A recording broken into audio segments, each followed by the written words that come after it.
half a billion cells can fit in my thumbnail of these coronas, and they're invisible to the eye, but yet look at how they stop a whole world economy. They stop everything. The natural world is an actor, an agent, is a source of wisdom. Western ways of knowing, we tend to want to accumulate and come up with a generalization. Indigenous science is based on studying nature and looking for the exception. It can be summed up in one word: the place. It's all about the place. Hi, I'm Dr. D. And I'm Princess Gaia. So we are extremely privileged to welcome Professor David Boje for our Dr. D and Princess Gaia dialogues.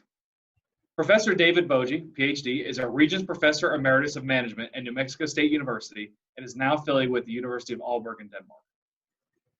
And I have a funny personal story I'd like to share about how I met David.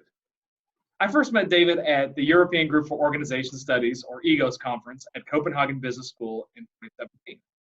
However, I had heard of him long before that. We have a mutual friend, Professor Arovaro, who had served as an informal mentor to me during my doctoral studies. And Aro kept telling me that I should read some of David's articles. And of course, everything I read was just an inspiration. And I became determined to meet the man behind these articles at one of these conferences, because I figured we would bump into each other somehow. Unfortunately, I always heard the same reply. Oh, David was here, but you just missed him by 5 minutes, or oh, he didn't make it this year. And so I just kind of gave up. But then by chance, he and I crossed paths at the EGOS conference. I wasn't even looking for him at that time. I'd given up. And I saw him. He walked right by me. I said, oh my goodness, you're David Boje. And of course, David was totally unsurprised that was his name.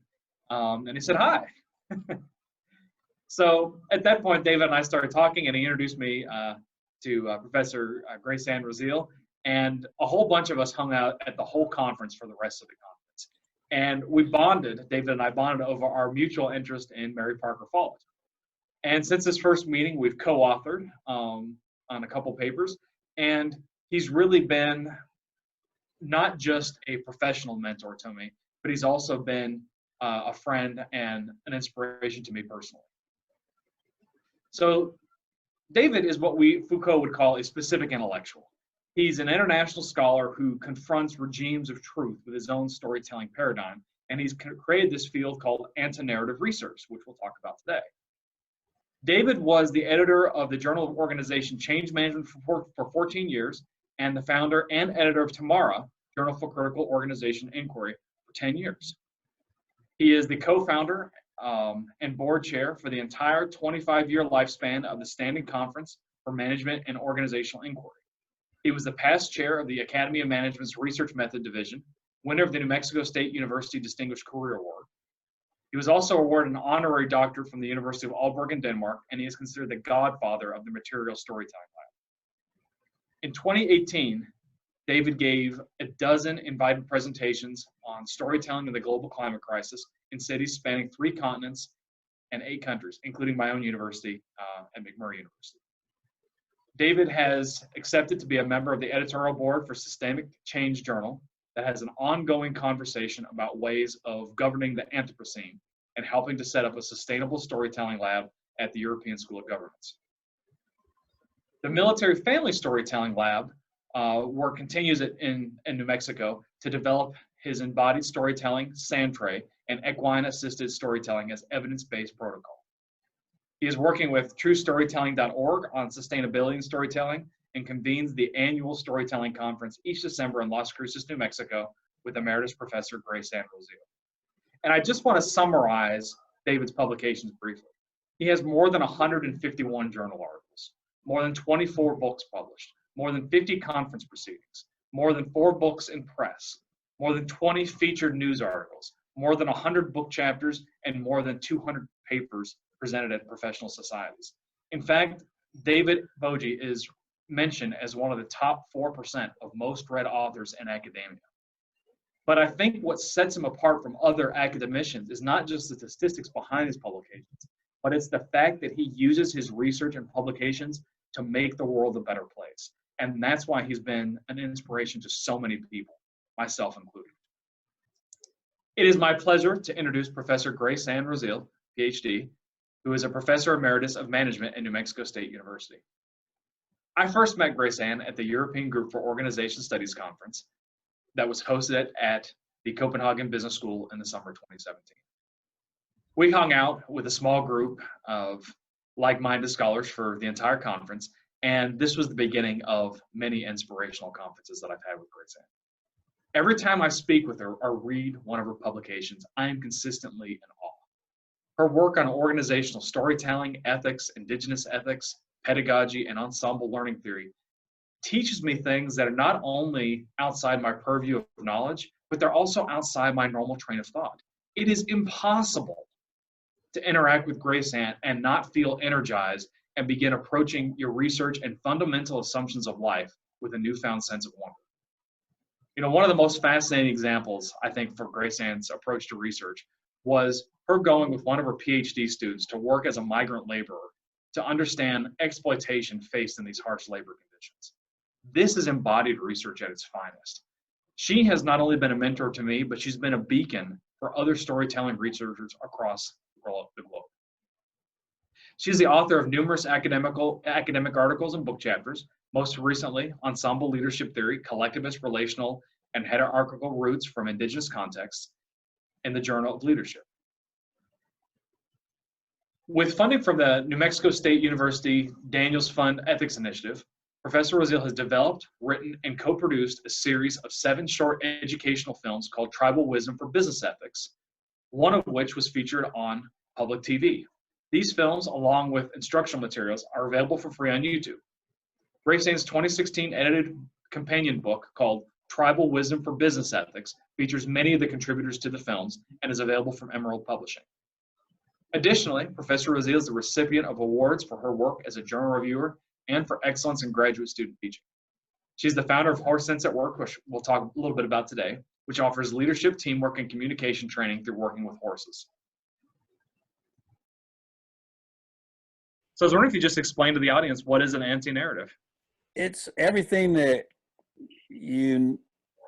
happens to constitute a story or a narrative. So you don't make it out of nothing. You know, these stories have before, there's a history there. They have a future. You're betting on the future.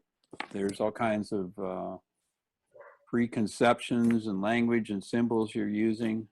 There's even the material structures and the context of the world that's there. And there's kind of an intuitive grasping of what's going on in the world around you. And finally, there's the becoming of care. So all of these facets are part of what we call antinarrative. The technical term would be prospective sense-making. Whoa. So instead of just looking backwards to your life, you know, like walking backwards and bumping into things, you turn around and try to look forward with prospective sense-making. Mm-hmm. So that's basically it. In addition to what David has said, there's an expectation that a story should have a certain kind of format, even if it's an unformatted format. We have an expectation. So sometimes we have an expectation that it's going to be a linear story, a cause and effect. And so that shapes the way we see and experience the story, because we've already been selected that particular shape of a story. And so that is another aspect of the anti-narrative, the form and the shape of the story that we are preconditioned to expect to see. And then we do see it. I have seen like linear stories, there are cyclical stories, there are spiral stories. And in the indigenous stories, they're more non-linear, more open, and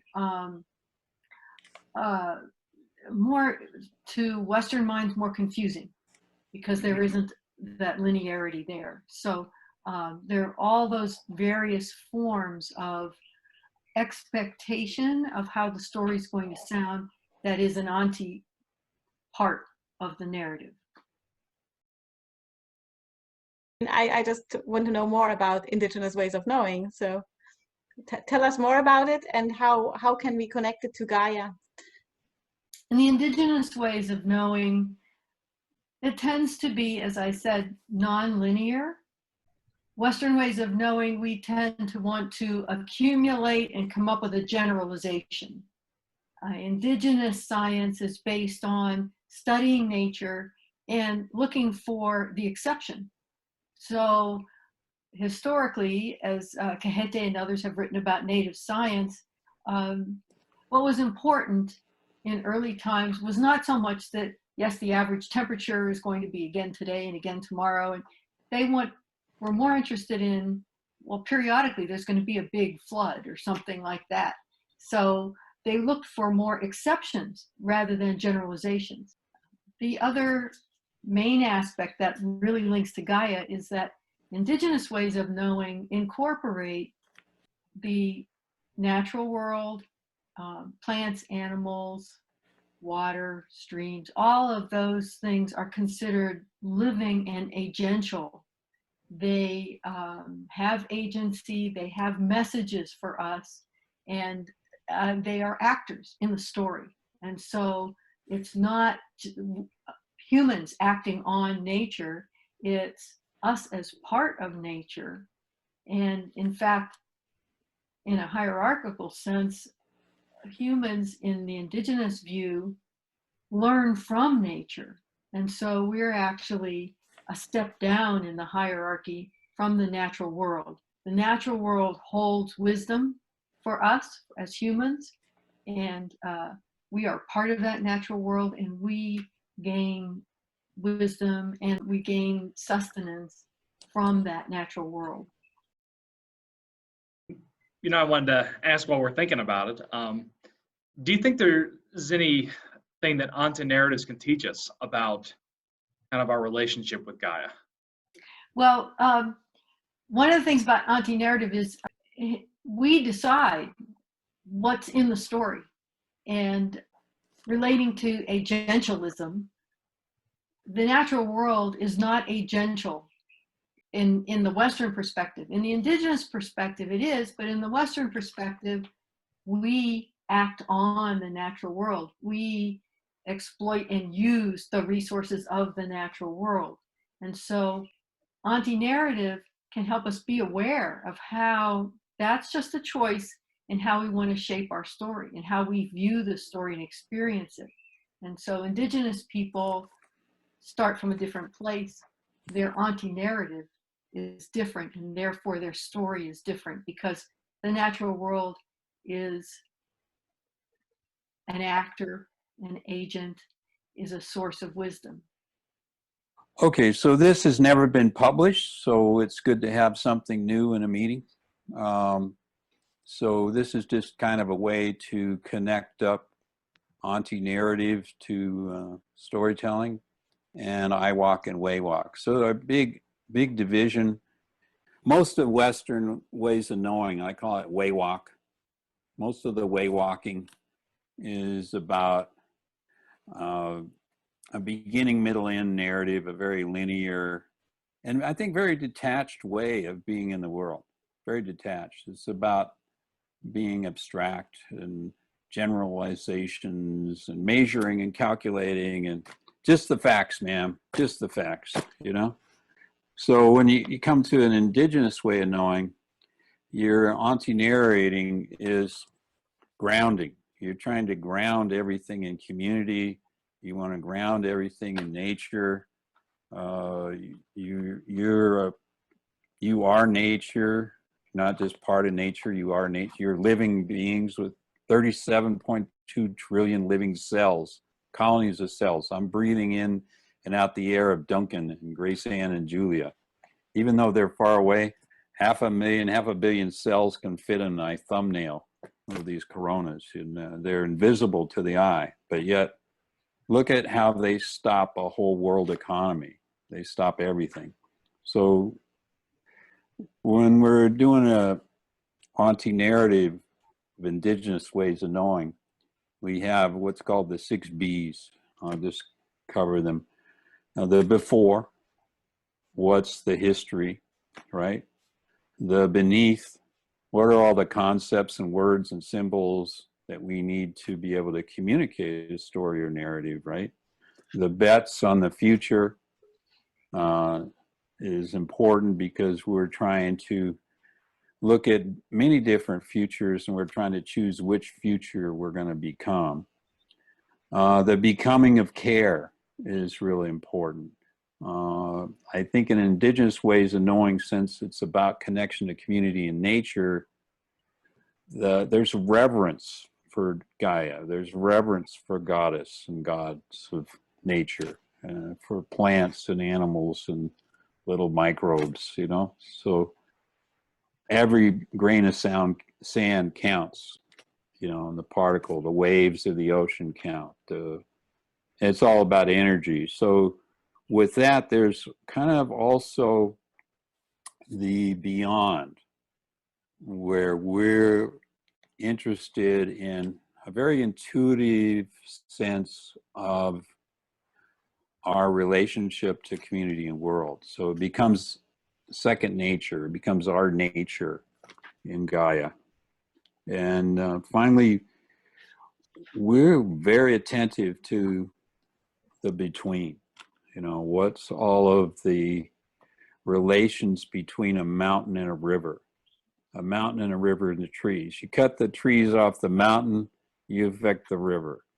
You affect all of the plants, animals, humans that are part of that place. So Grace Ann and I, when we talk about anti-narrative and IWOC, Indigenous Ways of Knowing, it can be summed up in one word: the place. It's all about the place. The place where the people, the animals, the plants, the particles, the waves, the energetic forces come together in a place. David, you're doing all this blacksmith stuff. So why is it important to you, and how does it connect you with Gaia? Does it have to do also with kind of, you know, connecting to the place, or, you know, is it? Oh, wow. You know,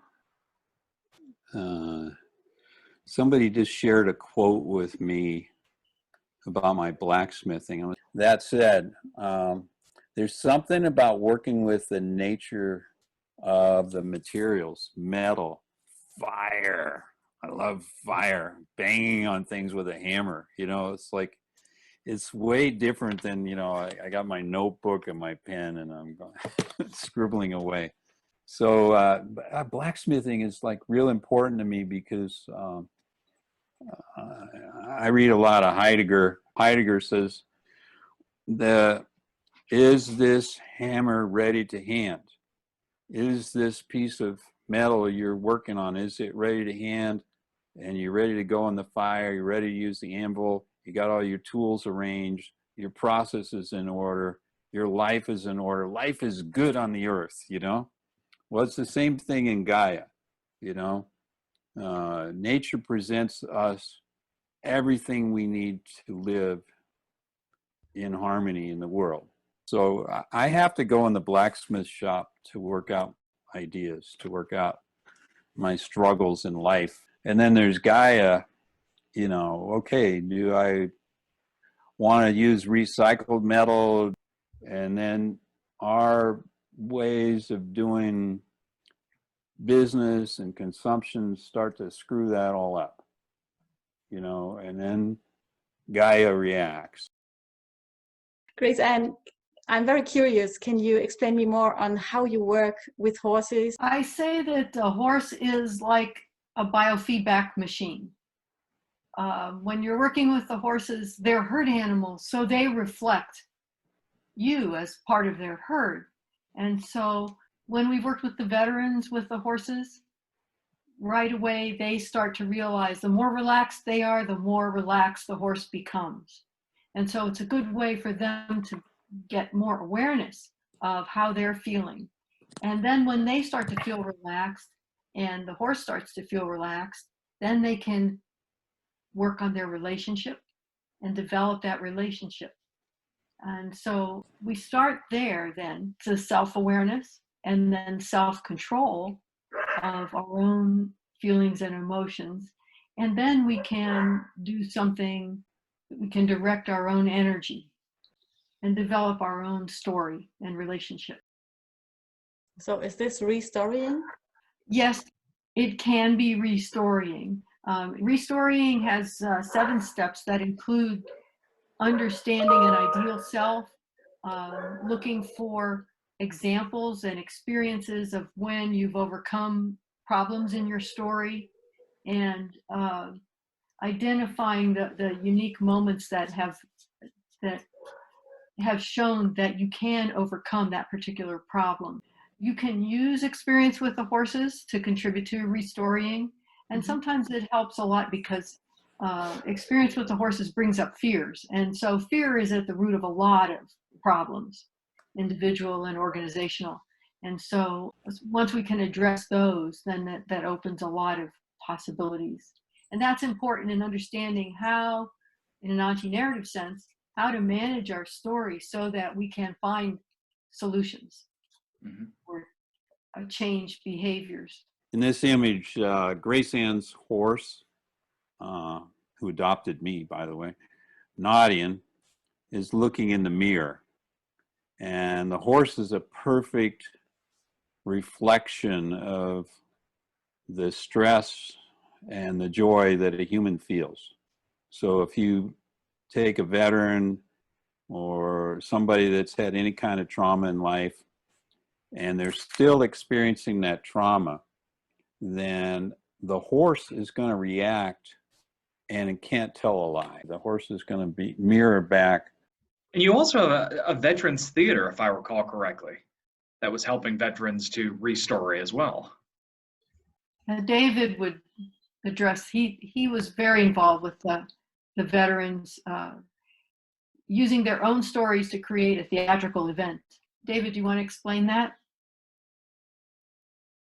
So it's really good working with Grace Ann because she will be able to get the military families out there interacting with the horses, and we'll know like right away, hey, well, this person seems to make the horses move far away, this person makes them closer. All of that is part of the process that we were doing. So Grace Ann used the example of Mr. Military. We were in a seminar with, I think, 60 doctoral students and 8 professors in a state somewhere in the US. And a bunch of military people who were just entering their PhD program, their first day, if you can believe it.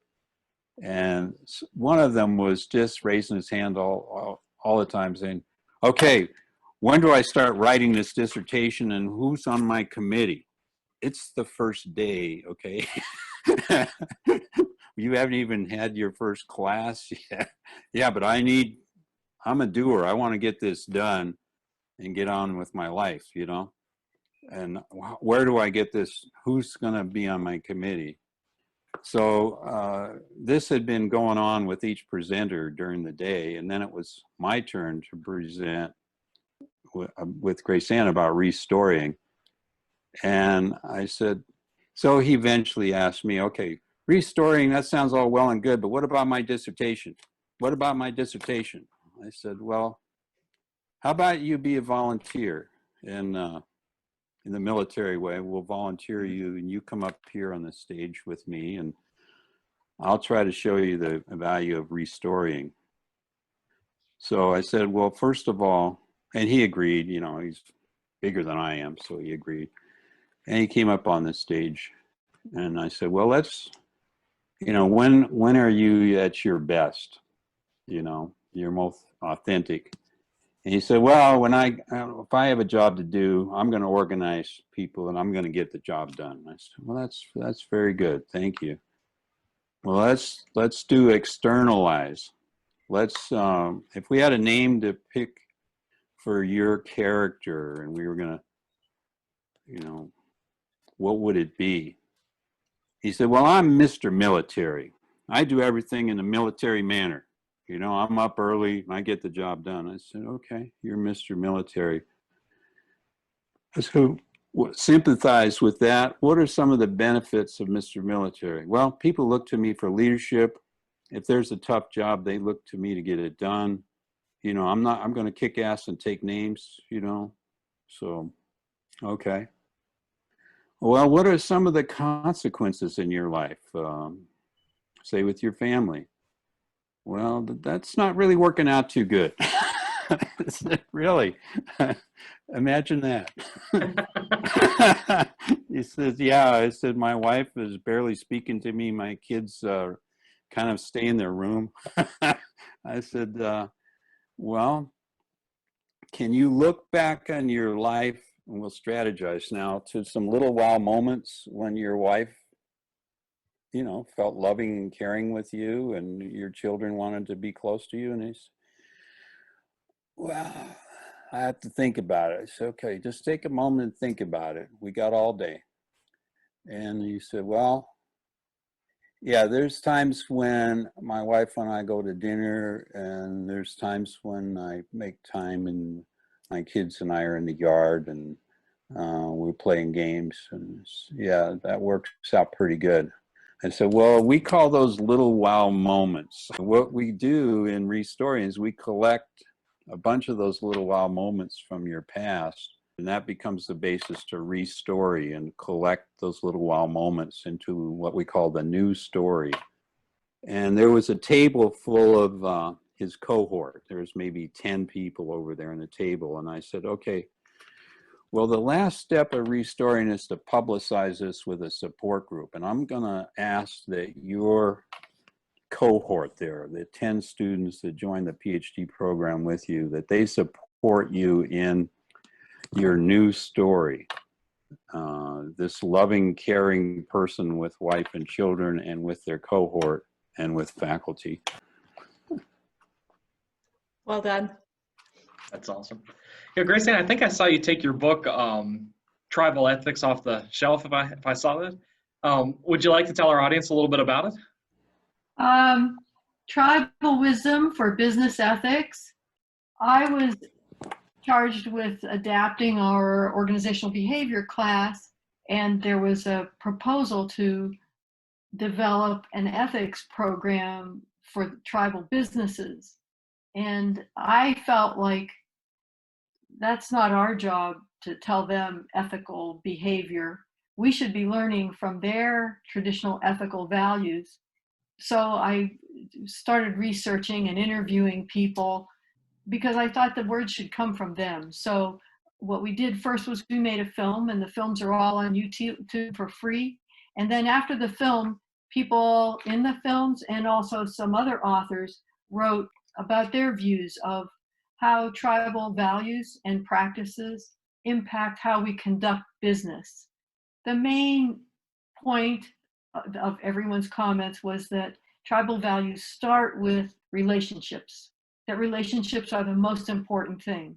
And so from the Western view, often, historically, it's been profits are the most important thing. So it's a shift. And once you start with relationships, then following from that, respect and giving, gift giving rather than getting is more important. And all of those kind of principles support living in harmony within the community and within the natural world also. And, Grace Ann, if I can trouble you for a follow-on question. One of the things that I think is extremely interesting that you've developed is this ensemble learning theory. Yes, that grew, the ensemble concept grew out of our work on studying Indigenous ways of storytelling and Indigenous ethics and values. And what we saw was that in tribal situations, leadership was often handled differently. It wasn't the traditional hierarchical top-down pyramid with a leader on top. We found actually evidence in ancient cultures where they had what they called heterarchy. So in addition to hierarchy, there were other forms of organizing and ways of sharing leadership roles. We chose the term ensemble, which comes from theater, where everyone is the star. You have a group of actors and they are each the star together. And in studying ensemble leadership, we discovered that there was a group of agriculture workers in South Florida, the Coalition of Immokalee Workers. And a friend of ours had done his dissertation on them years ago. And when we presented together, Dr. Rick Herder and myself at the Semois conference, he said, that ensemble stuff, that's what the CIW does. So we decided to go and approach them and observe and study how do they practice ensemble leadership today. This concept had its roots historically, but you really don't see that much of it. We didn't think there was that much of it evident today with our Western models of top-down leadership. So we went and spent time with the CIW on a couple different occasions, a whole group of us. And what we discovered was they tell their stories in a different way to reflect this flatter hierarchy, this more flatter type of leadership. And so we identified 7 different ways of together telling. As a group, they say their motto is, we are all leaders. We saw how they truly enact that. Some of their founding members, Lucas Benitez, was sweeping the floor the first time we saw him. They all share the tasks together. They hold their meetings in a very egalitarian kind of format. Even their artwork, they solicit the advice of the group and incorporate it in their final drawings and in their skits and their theatrical performances. So we have written about how they have 7 ways of telling the story together, or together telling, we call it. One other aspect of the ensemble process that we discovered in our studies of the CIW was that it's not just storytelling that's important, it's story listening and story eliciting. It's what we elicit from each other that contributes to that together telling of a story. So we found that the roles would change. The storyteller and the story listener change roles back and forth. And that creates the together telling process. And it shifts the emphasis from just telling the story to being an active listener, to making the story your own, to paying attention to what that story elicits on your side. That has also evolved now into what we call conversational storytelling, where stories are shared as a research process. Thank you very much. If you like our video, Give us a thumbs up. That's a like. comments down below. And make sure you hit that subscribe button for the Dr. D University channel. And for Princess Gaia. We'll see you in the next video. Bye. Gaia is a living being. So Gaia says, hey, you're not going to play nice with me? Okay, I'm going to take my bat, my ball, and the bases and go to the other part of the world where people are playing nice, you know? And I'm struggling. I was thinking about what you said, where space and time are becoming less relevant than place. I'm almost wondering if maybe place is somehow a metaphor. Oh, no, not a metaphor. Duncan, No, go get the soap. Uh-oh. No, it's places are are, that's where trees grow and grasses grow. Take your shoes off and walk outside the building and get a sense of place. Okay, assume you're around a group of people. Mhm. Okay, there's an energy in that group. Mhm. And in a different group of people, there's a different kind of energy. Mhm. And so different conversations occur in one group versus the other, different dynamics. It feels very different to us.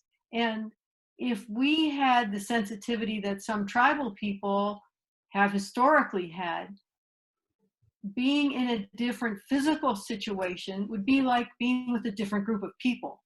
There'd be a different energy, a Gotcha. different message from it. It would elicit different things from us.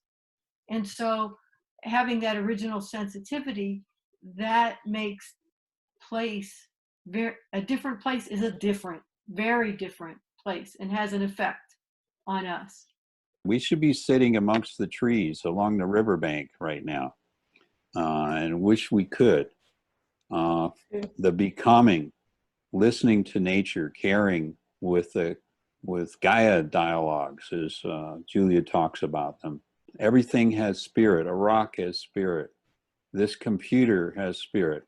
We may not think it has much of a spirit, but it has a lot of metal components and gold and tungsten and everything from Africa, and it has a spirit in the way it's produced. That makes Yeah, I I just messing with you, Duncan. It's just the Western ways of knowing. Yeah. We tend to think in metaphor. We think in Mhm. abstraction. Where, indigenous ways of knowing. My study of it, is that you really got to be listening to the place, really listening to the water, listening to the. Mhm. Let me also add that metaphors can be helpful. Oh, okay. However, with the horses, I always say the horse isn't a metaphor. So the whole metaphor of horse and rider is very misleading. It's very hierarchical, top-down, Euro-Western way of thinking. And so as David has reminded me, in one session, I said to somebody who was claiming that, it's the same dominance model, the rider dominates the horse. I said, you get on that horse and tell me who's in charge. I forgot the question, but I was having fun with the answer. I forgot it too. The place where the people, the animals, the plants, the particles, the waves, the energetic forces come together in a place. So that place is presenting itself now, here. That place has a history. That place has future. That place is a participant, a living agential participant in being in the world. There's so many of us that do research, and that's great. But I think what differentiates both of you is that you do research that has meaning for people, it has meaning for society, and it's research that can make the world a better place. Everything that you've talked about today has relevance for the world we live in now, and people can read it, appreciate it, understand it, and hopefully incorporate it. That's huge. Yes. Yes. Thank Thank you, Duncan. Well done. So make your life a beautiful, harmonious story.